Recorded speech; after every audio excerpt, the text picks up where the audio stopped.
All of his co-workers were gone. What could it mean? Stanley decided to go to the meeting room. Perhaps he had simply missed a memo.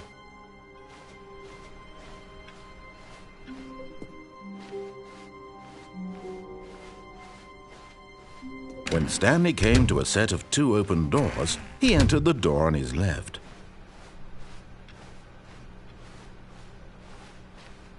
Yet there was not a single person here either. Feeling a wave of disbelief, Stanley decided to go up to his boss's office. Coming to a staircase, Stanley walked upstairs to his boss's office.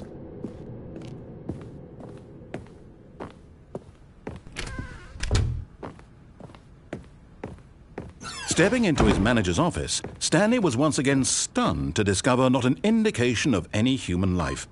Shocked, unraveled, Stanley wondered in disbelief who orchestrated. Stanley was in such a rush to get through the story as quickly as possible, he didn't even have a single minute to just let the narrator talk.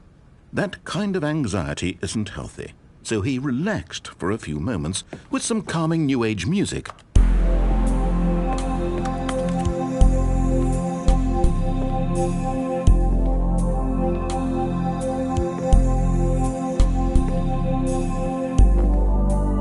Feeling soothed and rejuvenated, Stanley calmly walked forward into the opened passageway.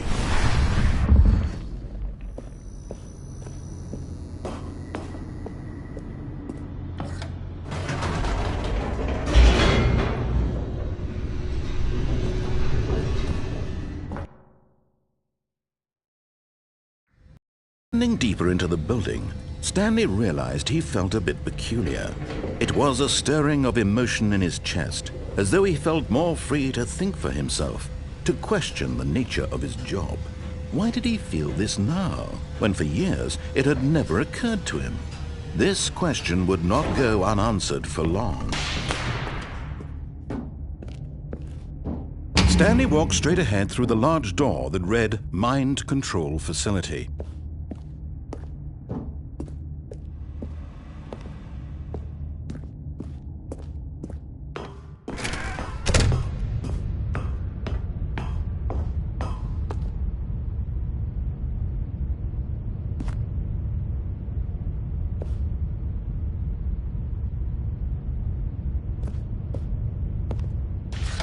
The lights rose on an enormous room packed with television screens.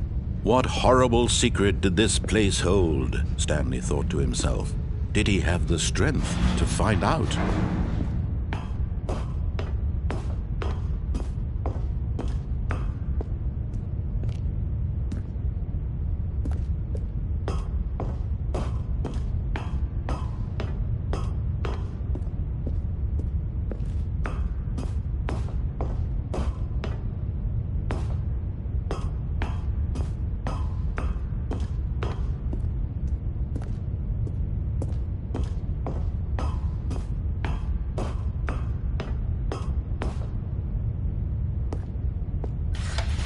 Now the monitors jumped to life, their true nature revealed.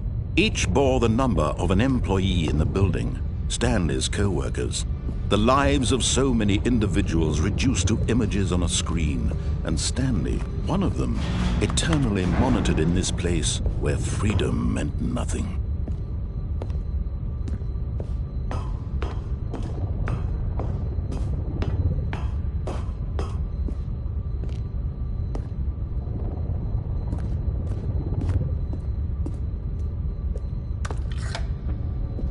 This mind control facility, it was too horrible to believe. It couldn't be true. Had Stanley really been under someone's control all this time?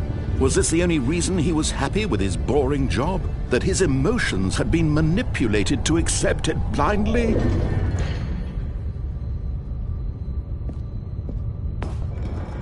No, he refused to believe it. He couldn't accept it. His own life in someone else's control? Never!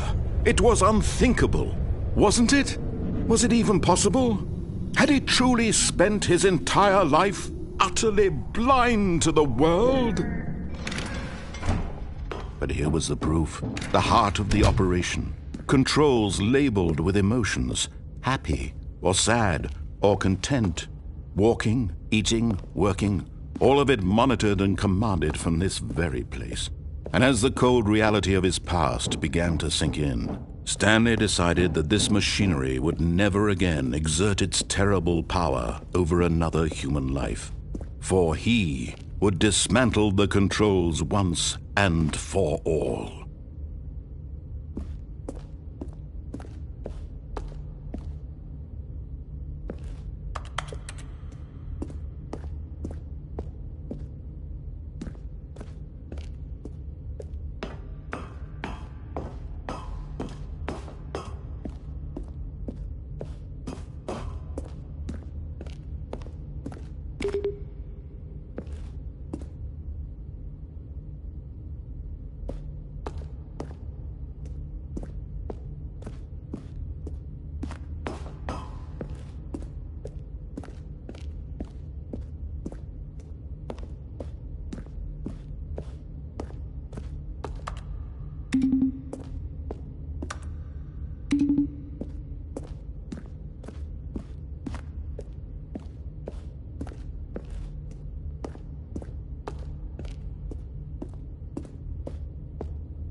And when at last he found the source of the room's power, he knew it was his duty, his obligation, to put an end to this horrible place. Oh, Stanley, you didn't just activate the controls, did you? After they kept you enslaved all these years, you go and you try to take control of the machine for yourself. Is that what you wanted? Control? Oh, Stanley, I applaud your effort, I really do. But you need to understand, there's only so much that machine can do. You were supposed to let it go, turn the controls off, and leave. If you want to throw my story off track, you're going to have to do much better than that. I'm afraid you don't have nearly the power you think you do. For example, and I believe you'll find this pertinent, Stanley suddenly realized he had just initiated the network's emergency detonation system. In the event that this machine is activated without proper DNA identification, nuclear detonators are said to explode, eliminating the entire complex. How long until detonation then? Let's say, 2 minutes. Now this is making things a little more fun, isn't it, Stanley? It's your time to shine. You are the star. It's your story now. Shape it to your heart's desires. Oh, this is much better than what I had in mind. What a shame we have so little time left to enjoy it.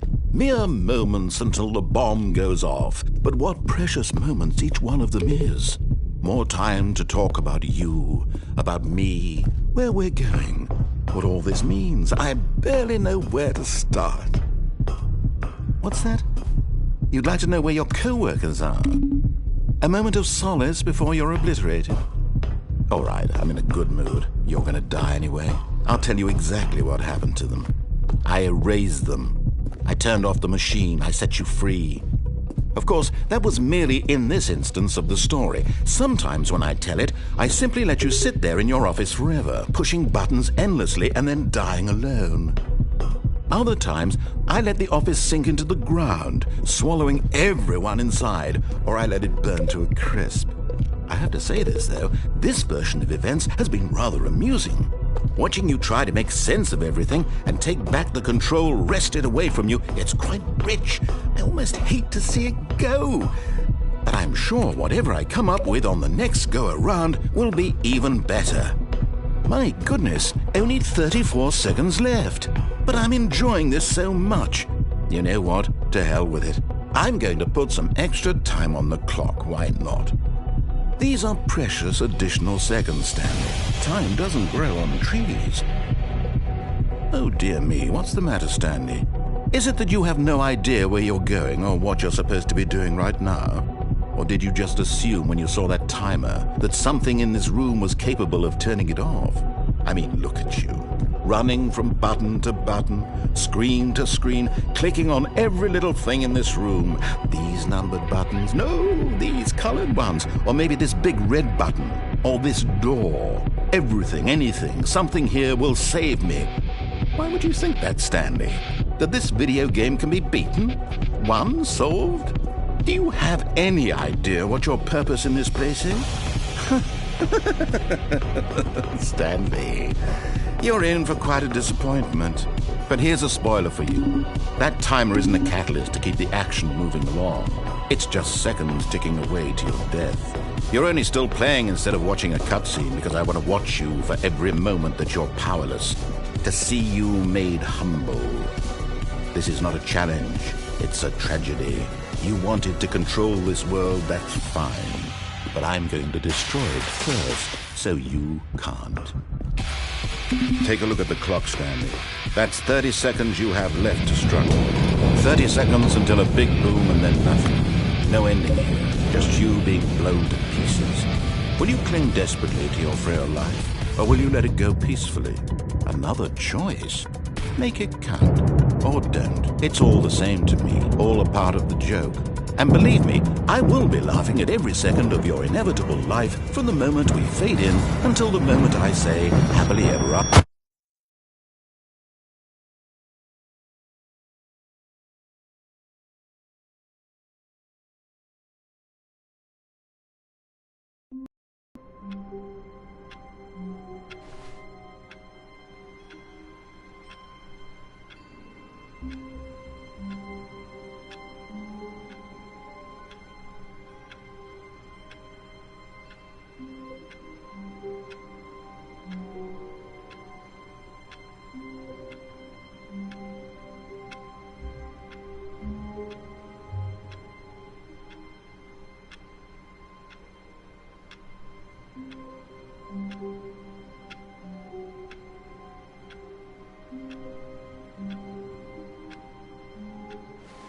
All of his co-workers were gone.